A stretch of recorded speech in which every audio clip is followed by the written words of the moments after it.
Big Boss Malayalam season 6 episode 54ന്റെ updations, live update.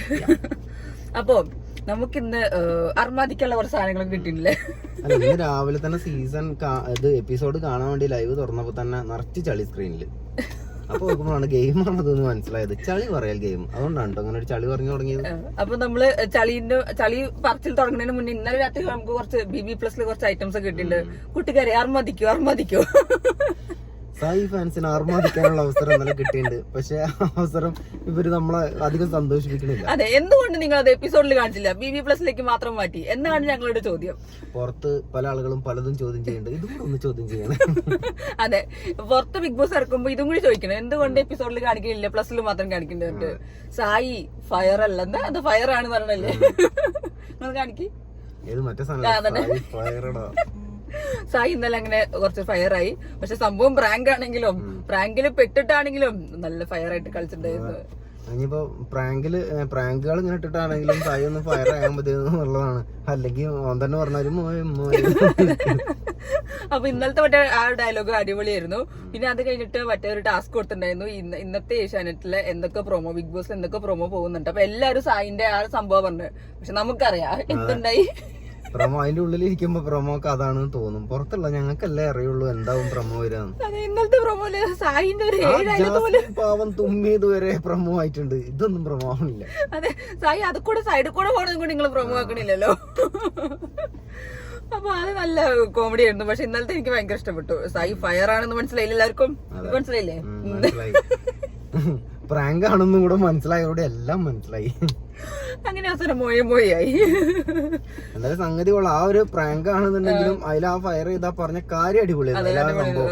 കാരണം സംസാരിക്കാനുള്ളവരോട് രണ്ടാളോടും ചേർന്നിട്ട് സംസാരിക്കാൻ വന്നപ്പോ പിന്നെ അവർക്ക് അത് ആരായാലും അങ്ങനെ തന്നെ. പിന്നെ നമുക്ക് സംസാരിക്കാൻ എന്താന്നുണ്ടാവില്ല. രണ്ടാളും ഫേസ് ടു ഫേസ് ഇങ്ങനെ ചേറിലിരുന്നിട്ട് പിന്നെ എന്ത് സംസാരിക്കാനാണ്. അപ്പം അത് സംഭവം ആ ഒരു പരിപാടി അടിപൊളിയായി. പെട്ടെന്ന് തോന്നിയതാണല്ലോ. എന്തായാലും പ്രാങ്കിൽ ഇങ്ങനെയാണെങ്കിൽ ഒറിജിനൽ എന്താവൂലേ? ഞങ്ങള് കളിയൊക്കെ തോന്നല്ല, അങ്ങനെ നിങ്ങൾക്ക് തോന്നിയിട്ടുണ്ടെങ്കിൽ തികച്ചും ഇത് മാത്രം സാങ്കല്പികം മാത്രം. അപ്പൊ അങ്ങനെ ഇന്നത്തെ നല്ലത് കഴിഞ്ഞു. അങ്ങനെ ഞങ്ങള് ഹാപ്പി ആയിട്ട് കിടന്നു. ഞങ്ങള് വിചാരിച്ചു നാളെ രാവിലെ ഫുൾ സായി, എല്ലായിടത്തും സായിന്ന്. അല്ലെങ്കിലും സായി തന്നെയാണ് ഇപ്പൊ കുറച്ച് ദിവസമായിട്ട് എല്ലായിടത്തും. അപ്പൊ ഞങ്ങളെന്നാ ഇതിലും ഇപ്പൊ വെറൈറ്റി ആയിട്ട് സായി, ഫുൾ സായിന്ന്. അവസാനം മനസ്സിലായി ഞങ്ങളെ വാട്സപ്പിൽ മാത്രമേ ഉള്ളൂ എന്നുള്ളത്. ഞാൻ നോക്കുമ്പോ എന്റെ ഞാൻ ഇവക്ക് അയക്കുന്നു, ഇവളെ എനിക്ക് അയക്കുന്നു, ഞങ്ങൾ ഇങ്ങനെ പരസ്പരം അയച്ചോണ്ടിരിക്കുന്നു. അത് കഴിഞ്ഞു നമ്മള് രാവിലെ ചളി പറയാ. എന്റെ ബിഗ് ബോസ് ഏട്ടാ നിങ്ങൾ എന്താണ് ഈ ഉദ്ദേശിക്കുന്നത് ഇപ്പോഴും മനസ്സിലാവില്ല. ഈ ചളി പറയൽ ഗെയിമൊക്കെ ഇതൊക്കെ എന്താണെന്നുള്ളത് ബിഗ് ബോസിന്റെ നിലവാരങ്ങൾക്ക് താഴെ നിൽക്കുന്ന ഓരോ ഗെയിമുകളായിട്ടാണ് എനിക്ക് തോന്നിയത് അതിനെ കുറിച്ച്. ഇങ്ങനത്തെ ടാസ്ക് കൊടുത്തത്. പക്ഷെ 5 വയസ്സൊക്കെ ഉണ്ടായിരുന്നില്ല. കണ്ടസ്റ്റൻസ് അങ്ങനെ ആയതുകൊണ്ട് അറിയില്ല. അവർ ഇപ്രാവശ്യം ഭയങ്കര ഉഷാറായി. ചളി പറയുന്നൊക്കെ കൂടി ആവേശത്തിൽ വന്ന് ചറ പറഞ്ഞ സാധനങ്ങൾ വിടുന്നത്. എല്ലാരും കഷ്ടപ്പെട്ട് ആലോചിക്കലൊക്കെ ഉണ്ടായിരുന്നു ഇടയ്ക്ക്.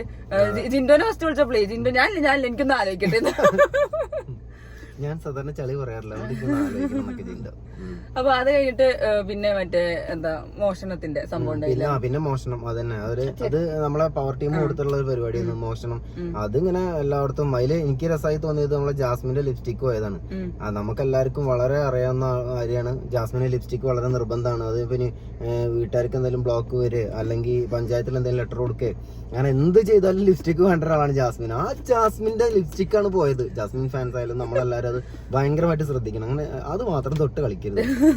പിന്നെ ഷൂസ്, ചെരുപ്പുകൾ, എല്ലാ സാധനങ്ങളും ഭയങ്കര മിസ്സിംഗ് ആയിരുന്നു.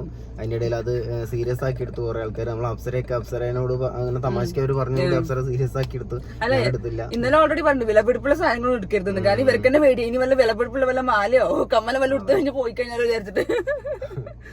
അവസാനം എന്താണെങ്കിലും അത് കുറെ നേരം കഴിഞ്ഞ് പിന്നെ അത് ആൾക്കാർ സീരിയസ് ആക്കി എടുക്കാൻ തുടങ്ങലും ഒക്കെ. അപ്പൊ അവരത് പൊളിച്ചത് ഞങ്ങളൊരു ഗെയിം ആയിരുന്നു എന്ന് പറഞ്ഞു സംഭവങ്ങളൊക്കെ ഇങ്ങനെ ഇതാക്കി. അപ്പോഴാണ് നമ്മളെ ബിഗ് ബോസിന്റെ ഒരു സംഭവം വന്നത്. പ്രേക്ഷകരെ ഇഷ്ടപ്രകാരമുള്ള ഒരു ഗെയിം എന്ന് പറഞ്ഞിട്ട് ജിൻഡോയും നോറയുടെയും കൈ കെട്ടിയിട്ട് നമ്മളെ ചിത്രത്തില് ലാലേട്ടും ചിത്രയൊക്കെ നടന്നിട്ടുണ്ടായിരുന്ന പോലത്തെ ഒരു സംഭവം കൊടുത്തു. പക്ഷെ ഏറ്റവും രസം എന്താ വെച്ചാല് ജിൻഡോന്റെ അടുത്ത് കൈയും നോറന്റെ വലത് കൈയായിരുന്നു.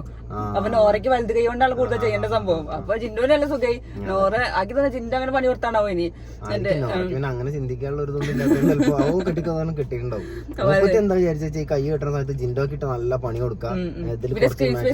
പിന്നെ അതുകൊണ്ടാവും നോറ ഇന്നിപ്പോ ഇന്നത്തെ കണ്ടന്റ് ഇന്ത്യയിൽ പോയി. അപ്പൊ അങ്ങനെ പക്ഷെ ജിൻഡോ നല്ല ഫണ്ണാക്കി കുറെ ചെയ്യാൻ ഫണ്ണാക്കി കൊണ്ടുണ്ട്. നോറ വെറുപ്പിച്ച് കൈ തരുന്നുണ്ട് ഒരു ഗെയിമിന്. എന്തിനാ ഇതിപ്പോ എന്താന്ന് വെച്ചാൽ ഇത്രയും ശത്രുക്കളാവാൻ ഒരാൾ ഇന്ത്യയിൽ നിന്ന് ഒരാൾ പാകിസ്ഥാനിൽ വന്ന ആൾക്കാരൊന്നല്ലല്ലോ. ഇവരിങ്ങനെ ഈ കുറച്ച് ദിവസം കൊണ്ട് ഇങ്ങനെ ശത്രുക്കളായി പെരുമാറാൻ എന്ത് ഇവരെന്ന് പറയണില്ല. നോറയ്ക്ക് ഇത്ര ശത്രുത കാണിക്കേണ്ട ആവശ്യമൊന്നുമില്ല. അതിന് മാത്രം ജിൻഡോ നോറേനെ ചെയ്തിട്ടൊന്നുമില്ല. അത് വേറെ കാര്യം.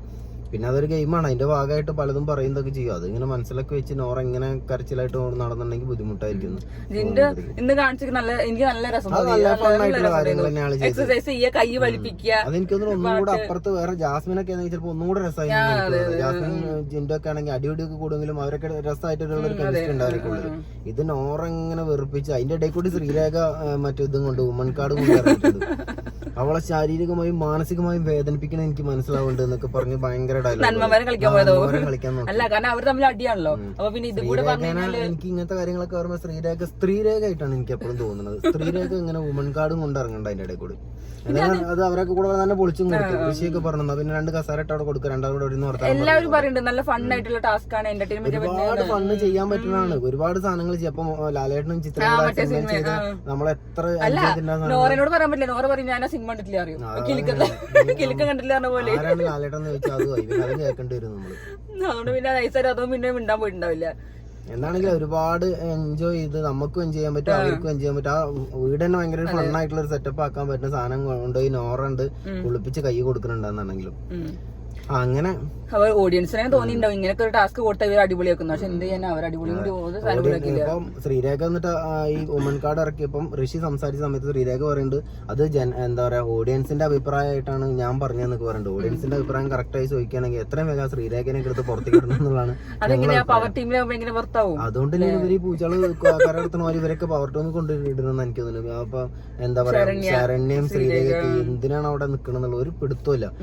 ശരണ്യൊക്കെ എന്താണ് ഉദ്ദേശിക്കുന്നത് ശരണയ്ക്ക് മാത്രമേ അറിയുള്ളൂ. എന്തോ പവർ ടീം കയറിയോടുകൂടി ഒരു രാജ്ഞിയായിട്ട് അങ്ങനെ നടക്കും. അതേപോലെ ശ്രീരേഖ എന്തൊക്കെയോ മുഖത്തോണ്ട് കുറെ എക്സ്പ്രഷൻസ് ഇടുകയല്ലേ. അതന്ന് ലാലേട്ടൻ പറഞ്ഞു കൂടിയല്ലേ. അന്ന് നല്ല ആക്ടിങ് ആയിരുന്നു. നമ്മളെല്ലാരും സംഭവിച്ചാണ് ബിബി കാണാൻ എല്ലാവർക്കും തോന്നിയത്. അത് പറഞ്ഞോടുകൂടി പിന്നെ മൂപ്പത്തി ഫുൾ ടൈം അഭിനയിച്ചുകൊണ്ട് നടക്കും.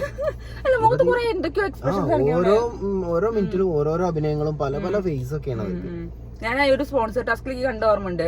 സ്കീനിന്റെ അവിടെ എന്താന്ന് എനിക്കറിയില്ല. അതില് കണ്ണുകൊണ്ടോ മൂക്കൊണ്ടോ എന്തൊക്കെ ഇങ്ങനെ എക്സ്പ്രഷനും എന്തൊക്കെ ഇങ്ങനെ കാണിക്കണ്ടായിരുന്നു. ആ ചിക്കൻ ഉണ്ടാക്കണ കറി എന്തോ ഉണ്ടാക്കണ ടാസ്കില് അവരെന്നാ പ്രേതത്തിന്റെ വേഷം കിട്ടിയൊക്കെ ചെയ്ത സമയത്ത് കോമഡി അത് സംഭവം ഭയങ്കര ഫണ്ണായി. എനിക്കതിൽ രതീഷിന് പക്ഷെ അതൊക്കെ അന്ന് എൻജോയ് ചെയ്തിട്ട് പിന്നീട് പറയേണ്ടത് രതീഷ് ഓവർ രതീഷ് ഓവറായി എന്നാണ് ജാസ്മിനൊക്കെ പറയുന്നത്.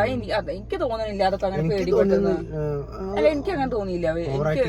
എനിക്ക് ഓവർ ആക്ടിങ് ആയിട്ട് തോന്നിയത് എന്താന്നുള്ള ഫണ്ണാവും ചെയ്തു. ഞാൻ എന്തായാലും ആ സമയത്ത് ഞാൻ ഇനിയിപ്പോ അത് ഫണ്ണല്ല എന്താന്നല്ല ആക്ട് ചെയ്താണോ എന്താന്ന് വെക്കാറില്ല. പക്ഷെ ഞാൻ ഭയങ്കരമായിട്ട് എൻജോയ് ചെയ്തു വന്ന്. ഞാൻ നട്ടപ്പാതിരിക്ക് ഇരുന്ന് കൊറേ ചിരിച്ചു.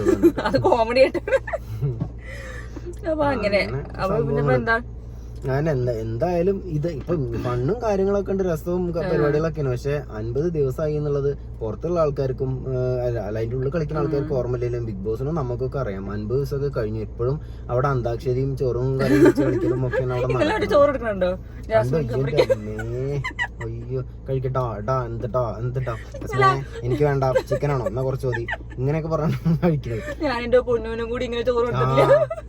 അവിടെ ചുക്കുട് വാവേന്നൊക്കെ പറഞ്ഞിട്ട് എന്തൊരു ഗുണമാവേണത്. അത് ഞാൻ അയാള് വെയിറ്റ് ഒക്കെ പിടിച്ചിട്ട് അടിപൊളിയായിരുന്നു. അങ്ങനെ തന്നെ എന്നിട്ട് വേണ്ടെന്ന് പറഞ്ഞാൽ വേണ്ട കൊണ്ടുപോകാന്നൊക്കെ പറയാൻ കുഴപ്പമില്ല. കുറച്ച് കഴിയുമ്പോ ഞാൻ വേണമെങ്കിൽ ഇവിടെ ഇരിക്കാറിയണു. പിന്നെ ഒറ്റൊന്നേ കഴിക്കുള്ളൂ.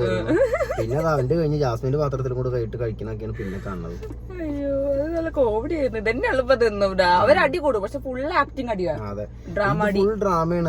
അവര് പരിചയപ്പെട്ട അത് മുതൽ കാണിക്കുന്ന കംപ്ലീറ്റ് ഡ്രാമയാണ്. രണ്ടാളായിട്ട് ഒന്ന് കളിക്കുകയാണെങ്കിൽ അടിപൊളി. എനിക്ക് തോന്നാറുണ്ട് ജാസ്മിന് കുറച്ച് ഗബ്ബറിനോട് കുറച്ച് ഇതുണ്ട് ഉള്ളിലുണ്ട്. പക്ഷെ അതിപ്പോ പോകെ അങ്ങനെയാണ് നമുക്ക് മനസ്സിലാവുന്നത്. ജാസ്മിനാണ് കുറച്ചും കൂടെ ഇത് തീരെ കൺട്രോൾ ചെയ്യാൻ വയ്യാത്ത തോന്നുന്നു. ഗബ്ബറി പക്ക ഗെയിമാണ്. ഗെയിം കളിക്കുന്ന ഇന്നലത്തെ ഇത് എറിഞ്ഞ് കളിക്കുന്ന ഗെയിമിലൊക്കെ ഗെയിമില് അപ്പുറത്തെ കറക്റ്റ് ശത്രുവായിട്ട് തന്നെയാണ് ഗബ്രി കാണുന്നത്. അല്ല ഗബ്രി എന്താ ചെയ്യുന്നറിയോ ഇങ്ങനെ പറഞ്ഞ് എതിർത്തെന്ന് പറഞ്ഞു കഴിഞ്ഞാൽ ജാസ്മിൻ ഡൗൺ ആവും. അങ്ങനെ ജാസ്മിന്റെ കളി പോകും. അപ്പൊ ഗബ്രി നന്നായിട്ട് യൂസ് ചെയ്യുന്നുണ്ട് മാനിപ്പുലേഷൻ. ആ ഒരു ഇഷ്ടം കാണിച്ചിട്ടാണെങ്കിലും ചിലപ്പോൾ ജാസ്മിനെ ഡൗൺ ആക്കാൻ വേണ്ടിട്ടായിരിക്കും ഗബ്രി നോക്കിയിട്ടുണ്ടാവുക. ജാസ്മിൻ അതിൽ വീണു പോയി എന്നുള്ളതാണ്. അപ്പം അത് തന്നെ അതിൽ വീണ്ടും വീണ്ടും ഓർമ്മിപ്പിക്കലും അവരെ പാട്ട് പാടലും കാര്യങ്ങളൊക്കെ എനിക്ക് കേട്ടും അടുത്തിട്ടുണ്ട് പാട്ട് പാടല് ഇങ്ങനെ ഇരുന്ന് പവർ ടീമിന്റെ യോഗക്കാന്ന് രസമല്ലേ ടാസ്ക് കൊടുത്തത്. അത് പവർ ടീം ഒന്നാമത് എഴുതിയോണ്ട് വെച്ചതാണ് എന്തൊക്കെ ചെയ്യണം എന്നുള്ളത്. ലാലേട്ടൻ വരുമ്പോ പവർ ടീം എന്തൊക്കെ ചെയ്തു നോക്കുമ്പോ ഇത് എത്ര കാര്യങ്ങൾ ചെയ്തു എന്ന് തോന്നാൻ വേണ്ടിട്ട് എല്ലാം കൂടെ അവിടെ അടിച്ചേൽപ്പിക്കണം. പക്ഷെ ട്രാഫിക്കിന്റെ എനിക്ക് ഇഷ്ടപ്പെട്ടു. ട്രാഫിക്കിന്റെ സംഭവം വണ്ടി വരുമ്പോ മാറിക്കൊടുത്തു. പക്ഷെ അധികം നേരം ചെയ്യാൻ പറ്റില്ല. പക്ഷെ ശരണ്യൊക്കെ തോന്നുന്നില്ല മറ്റേ യോഗന്റെ കാര്യമൊക്കെ പറഞ്ഞു. ശരണ്യ അപ്പത്തേക്ക് ഒരു സൈഡില് ഗെയിം ഇത് യോഗ സംഭവങ്ങൾ. ശരണ്യക്കൊന്ന് ലാലേട്ടന്റെ മുന്നിൽ ഒരു ഇതാവാൻ വേണ്ടിട്ട് ഞാൻ ഇതൊക്കെ ചെയ്ത് കൊടുത്തു എന്നൊക്കെ പറഞ്ഞു. എനിക്ക് തോന്നുന്നു ഇനിയിപ്പോ ഒന്നിനും സമയമില്ല. ഇപ്പം ഇത്ര ദിവസം പവർ ടീം ഇത്രയും ദിവസത്തെ പവർ ടീം എന്താണ് എന്തൊക്കെ പറഞ്ഞാലും എന്തൊക്കെ പ്രശ്നം ഉണ്ടാവില്ല. ആ സിബിനും നമ്മളെ ഇവരൊക്കെ പൂജയൊക്കെ ഉണ്ടായ സമയത്ത് ആ ഒരു സെറ്റപ്പ് പവർ ടീം ചെയ്ത പോലെ സംഭവങ്ങൾ ഒരു ആക്റ്റും ആരും അതിന്റെ മുന്നേയും പിന്നെയും ചെയ്തില്ല. ഇതുവരെയുള്ള ദിവസങ്ങളിലും പവർ ടീം എന്താന്നുള്ളത് ഇപ്പോഴും മനസ്സിലാവാതെയാണ് ചെയ്യുന്നത്. ട്രൈ ചെയ്യണ്ടേ ഇവർ ശരിക്കും അടിച്ചേൽപ്പിക്കാൻ വേണ്ടി ഇങ്ങനെ ചെയ്തേ പറ്റുള്ളൂ രീതിയില്. പവർ ടീമിന് ഒരു പവറൊന്നുമില്ല. ആ യോഗയൊക്കെ കളിക്കുന്ന സമയത്ത് എല്ലാവരും ഭയങ്കര തമാശയും കോമഡി. അത് പറഞ്ഞ മുന്നത്തെ എപ്പിസോഡൊക്കെ പറഞ്ഞിട്ടില്ല ഇവർ പറഞ്ഞ അനുസരിക്കില്ല. പിന്നെ എന്തിനാ ഇവരൊക്കെ നിക്കണത്? നമുക്ക് അങ്ങനെ പറഞ്ഞ അനുസരിക്കാന്ന് പറഞ്ഞിട്ടുണ്ടെങ്കിൽ അത് ആ പറയേണ്ട രീതിയിൽ പറഞ്ഞു കഴിഞ്ഞിട്ടുണ്ടെങ്കിൽ ആ എന്താന്ന് വെച്ചിട്ടുണ്ടെങ്കിൽ ഈ ആളുകൾക്കല്ല അതിന്റെ ഇത് നഷ്ടപ്പെടുന്നത്. ആ പവർ ടീം എന്നുള്ള പവർ ടീം എന്നുള്ള ആ ഒരു സംഭവം തന്നെയാണ് നഷ്ടപ്പെടുന്നത്. അതിന്റെ വിലയാണ് ഇവരില്ലാതെ. ഇനിയിപ്പോ ക്യാപ്റ്റൻ ആകുമ്പോൾ പവർ കൂടുതലാ. അതിനാണല്ലോ ടാസ്ക്. ഇനിയിപ്പോ എന്താ ഓവർ എന്തോ അറിയില്ലല്ലേ ക്രിക്കറ്റിൽ എന്തോ സായി അതിലില്ല. പ്രശ്നമുള്ള തിളങ്ങാൻ പറ്റുന്ന ഒരു സംഗതിയായിരുന്നു അത്. അതെ അത് എറിഞ്ഞ ബോളിന്റെ ഒക്കെ അടിപൊളി ക്രിക്കറ്റ് പിടിയിലാണ് കുറച്ച് വയ്യായിക ഉണ്ട്. അപ്പൊ അത് ഒന്നും കുഴപ്പമില്ല. എനിക്ക് ആ രതീഷിന്റെ കാര്യത്തിൽ ഒരു തീരുമാനം ലാലേട്ടൻ വന്നാലെങ്കിൽ ഒന്ന് തീരുമാനമാക്കി കൊടുക്കണം. പാവം മനുഷ്യൻ അയാൾ ഒന്നുമില്ലെങ്കിൽ ഒരാഴ്ചയുടെ ഉള്ളിൽ നിങ്ങൾ എല്ലാവരും എടുത്തിട്ട് പുറത്തേക്ക് കിട്ടും എന്നുള്ളത് ശരിയാ. പക്ഷെ അയാൾ അത്ര മോശം കളിയൊന്നുമല്ല. അയാളായിരുന്നു ആ സമയത്ത് ആ ഗെയിം ബിഗ് ബോസ് കൊണ്ടുപോയി. എല്ലാവരും രതീഷിന് പേടിക്കുകയാണ്. കണ്ടസ്റ്റന്റ് ആവോ ലാലേട്ടൻ ചിലപ്പോൾ ചോദിക്കുന്നത് രതീഷ് എങ്ങനെയുണ്ട് അന്ന് നമുക്ക് കണ്ടസ്റ്റന്റ് ആക്കാന്നുള്ള പറയോ എന്നുള്ള പേടിയാണ് എല്ലാവർക്കും ഉള്ളത്. ഞാനൊന്നും പറഞ്ഞില്ല. എനിക്കും അങ്ങനെ തന്നെ തോന്നുന്നു. ലാലേട്ടൻ അത് ചോദിക്കുന്നുണ്ടാവും. അത് എന്താന്ന് അറിയില്ല. ഇനിയിപ്പോ ചോദിക്കുകയാണെങ്കിൽ തന്നെ അത് വേഗം ഒന്ന് തീരുമാനമാക്കി കൂടെ. ആ മനുഷ്യനെ അവർക്ക് ഒരുമാതിരി അയാൾക്ക് കിടക്കാൻ പോലും ഒരു സ്ഥലമില്ല. പുറത്ത് വന്നിട്ട് കിടക്കണു. അയാളെ ഒരുമാതിരി ഇവര് എന്താ പുറത്തുനിന്ന് ഏതോ നമ്മളെ വീട്ടിലൊക്കെ ഭിക്ഷക്കാർ വരുമ്പോ നമ്മൾ ഇതിനേക്കാൾ നന്നായി ട്രീറ്റ് ചെയ്യും. ഇത് അയാളങ്ങനെ മാക്സിമം ഇവർ തള്ളി ഒഴിവാക്കാൻ നോക്കുക. ഇന്നിപ്പോ രാവിലത്തെ ചളി പറയുന്ന ഗെയിമിലാണെങ്കിൽ അവരൊരാളെ വിളിച്ചിട്ടൊന്നുമില്ല. കാരണം ബിഗ് ബോസ് ആണ് രതീഷുമായിട്ട് സംസാരിക്കാൻ പറയുന്നത്. എല്ലാ സമയത്തും അവരയാളെ അതാ മനസ്സിലാവാത്തത്. ഒരു നമ്മളെ വീട്ടിലൊരു ഗസ്റ്റ് വന്നിട്ടുണ്ടെങ്കിൽ നമ്മള് എന്താ പറയാ ഭിക്ഷക്കാര് എന്നുള്ളതല്ല. നമ്മളെ വീട്ടിലൊരു ഗസ്റ്റ് വന്നാൽ തന്നെ നമ്മള് ഗസ്റ്റിനെ എത്ര നന്നായിട്ടാണ് ട്രീറ്റ് ചെയ്യുക. ഇത് ഇവര് ഗസ്റ്റ് ആണെന്ന് പറയുന്നുണ്ട്, എന്റർടൈൻ ചെയ്യാൻ വന്നതാണ്. രണ്ടിനും അയാളെ സമ്മതിക്കുന്നില്ല. കുറെ കാര്യങ്ങൾ പറയുന്നുണ്ട്, അതും കൂടി മനസ്സിലാക്കണില്ല. കുറെ പറയുന്നുണ്ട് നീ ഫയർ ആവണം, നീ അങ്ങനെ ചെയ്യണം ഇങ്ങനെ ചെയ്യണം എന്നൊക്കെ പറയുന്നുണ്ട്. അതൊക്കെ അവരെന്താ വെച്ചാൽ ഫസ്റ്റ് വീക്കിലൊക്കെ എനിക്ക് തോന്നുന്നത് ഇപ്പൊ ഈ നേരത്തെ പറഞ്ഞ പോലെ തന്നെ ആവും. അവരെ മനസ്സിൽ ഇയാളോട് നമ്മൾ വല്ലാതെ കമ്പനി ആയി കഴിഞ്ഞിട്ടുണ്ടെങ്കിൽ അയാളവിടെ ഇവിടെ ഇതായി കയറ്റി കഴിഞ്ഞിട്ടുണ്ടെങ്കിൽ നമുക്ക് പണിയാവുന്ന വിചാരിച്ചിട്ടായിരിക്കും. എനിക്ക് തോന്നുന്നു ജിൻഡോക്ക് ഭയങ്കര ഹാപ്പി ആവുന്ന വെച്ചാൽ ജിൻഡോ ആണെങ്കിലും അത്ര വലിയ രതീഷിന്റെ കൂടെ പോകണം. ഒന്നാമത് ആ സമയത്ത് ജിൻഡോക്ക് ആണെങ്കിലും രതീഷിന് ആവശ്യമായിരുന്നു. ഇപ്പൊ ജിൻഡോ സ്വന്തം കാലിൽ നിൽക്കാൻ തുടങ്ങിയതുകൊണ്ടായിരിക്കും രതീഷിന് അത്ര അത്യാവശ്യം. അയാൾ പല സമയങ്ങളും ഒറ്റയ്ക്ക് പോയി ഇങ്ങനെ ഇരിക്കുകയാണ്. കുറെ കാര്യങ്ങളൊക്കെ ചോദിച്ചറിയാനൊക്കെ രീതിയിലൊക്കെയാണ് ജിൻഡോ പോണത്. പിന്നെ ഇന്ന് കണ്ടോ, ഇന്ന് ശ്രീതു പറഞ്ഞു കേട്ടോ, മറ്റേ ഇന്നലത്തെ ടാസ്കില് ശ്രീതു അവരുടെ ടീമിന് വേണ്ടി തോൽപ്പിച്ചു എന്നുള്ള രീതിയില് അങ്ങനെ ഒരു ടീം സ്വന്തം ടീമിന്. അപ്പൊ ജിൻഡോനെ ആൾറെഡി സംശയമാണല്ലോ. മറ്റേ ശ്രീ ഇന്നലെ പറഞ്ഞിട്ടുണ്ടായിരുന്നു മറ്റേ അർജുന്റെ ആളും ഉണ്ട്, മറ്റേ ഗബ്രീന്റെ ആളും ഉണ്ട്. വിചാരിക്കുന്നത് കറക്റ്റാണ്. കറക്റ്റ് ആണോ ഉണ്ടായത് അറിയില്ല. ജിൻഡോ പറയണത് ശരിയാണ്. കാരണം ഗബ്രീനെ കണ്ടു കഴിഞ്ഞാൽ മറ്റാളെ കണ്ണു മഞ്ഞളിച്ച് അങ്ങനെ പോകും. ശ്രീതു ആണെങ്കിൽ ഇയാളെ സോപ്പിടാൻ വേണ്ടിട്ട് അങ്ങനെയും പോകും. അപ്പൊ ഈ മനുഷ്യൻ ഒറ്റയ്ക്ക് ഇരുന്ന് ഗെയിം കളിക്കും. അല്ല പിന്നെ ഒന്നാമത് ജിൻഡോനെ എന്താ വെച്ചാൽ അങ്ങനെ ഒരു തോട്ട് ഓൾറെഡി ഉണ്ട്, മനസ്സിലുള്ളിലുണ്ട്. ഒന്നാമത് എന്താ പറയാ, അയാൾക്ക് ഇത് ഇങ്ങനത്തെ എങ്ങനെയെങ്കിലും പവർ ടീമിൽ കയറുന്ന സായി അത് പറയും ചെയ്തു. ജിൻഡോനാണെങ്കിൽ എങ്ങനെയെങ്കിലും പവർ ടീമിൽ കയറണം, എവിക്ഷൻ രക്ഷപ്പെടണം, ആ ഒരു ചിന്ത മാത്രമേ ഉള്ളൂ. അപ്പൊ പിന്നെ സ്വന്തം ടീമാണ് ശരിക്കും ആ കൂട്ടത്തിൽ പേടിക്കേണ്ടാത്ത ആള്. അയാൾ എവിടെ ഇട്ടാലും അയാൾ പുറത്ത് ഇപ്പൊ തൽക്കാലം അയാൾ പുറത്തേക്ക് പോകാനുള്ള ഒരു ചാൻസ് കാണില്ല. ഗെയിം മുന്നോട്ട് കൊണ്ടുപോകുന്നത് അയാളൊക്കെയാണ്. പക്ഷെ അത് പറയണമെന്നില്ലല്ലോ പുറത്തിപ്പോലെ. അതെ അയാൾക്ക് അറിയണ്ടല്ലോ അയാൾക്ക് എന്താ കൺഫ്യൂഷൻ.